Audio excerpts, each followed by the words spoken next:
આરાધના બચત સહકારી મંડળી બધા કહીશ તો ઓછું લાગશે, કારણ આરાધના બચત સહકારીએ શું આપ્યું છે કે એવું તો મને માન આપ્યું છે, મને મોભો આપ્યો છે.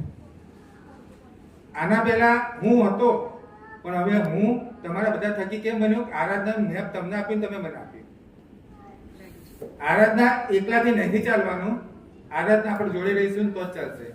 આરાધના એટલે હું, આરાધના એટલે તમે. ક્યારે બનીશું? જ્યારે તમે અચીવમેન્ટ કરશો ત્યારે હું બનીશ. હું અચીવમેન્ટ કરું છું તો ઉર્મિલાબેનને ગર્વ થાય છે, તમે અચીવમેન્ટ કરશો તો મને ગર્વ થશે.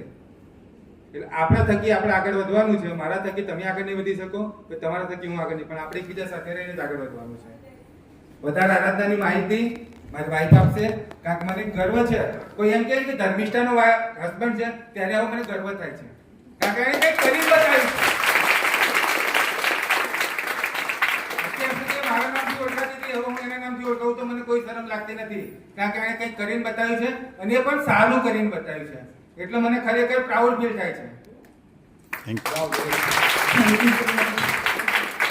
આરાધના બચત સહકારી મંડળી ચેરમેન શ્રી નવનીત ઝાલા સાહેબ, વાઇસ ચેરમેન શ્રી અજીતભાઈ ચાવડા સાહેબ, આસિસ્ટન્ટ બ્રાન્ચ મેનેજર શ્રી ઉર્મિલાબેન, શૈલેષભાઈ વાઘેલા, જયેન્દ્રભાઈ વાડા, પ્રકાશભાઈ, સુરેશભાઈ, અને સૌથી બેસ્ટ તો લલિતભાઈ મકવાણા સાહેબ તો કેમ ભૂલાય, કારણ કે ગમે ત્યારે મારી હિસાબમાં ન હોય, કંઈ બી પ્રોબ્લેમ હોય ને લલિતભાઈને ફોન કરે, આમાં શું કરવાનું કે બેન આ રીતે કરો, એટલે આપણે હિસાબ રાતે બી ફોન કરી એમને પૂછ્યું કે મારો ફોન રિસીવ કરે, બોલો બેન શું કામ હતું, આમાં મને ખબર નથી પડતી, તો બેન આ રીતે કરો.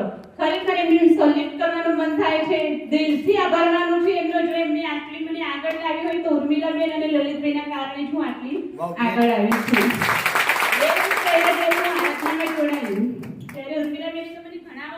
એમની જોડે મારે ખાતું બી હતું, 100 રૂપિયાથી 200 રૂપિયાથી એમની જોડે હપ્તા ભરતી હતી.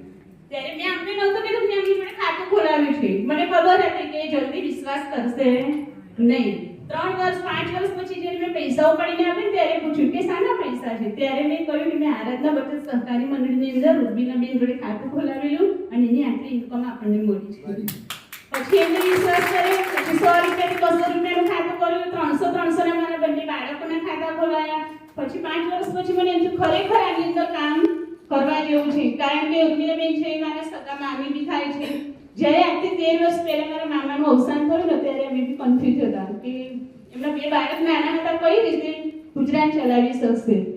એમની ઘરે કરેલી બગસરાનું ઇમિટેશન જ્વેલરી વેચતા હતા, બહાર ચામુંડા કોલોનીમાં પેલી ચાલીની અંદર રહેતા હતા, એક રૂમની અંદર એ રસોડું ને રૂમમાં રહેતા હતા, ત્યાંથી બહાર પથારી કરીને બગસરાનો ધંધો કરતા હતા.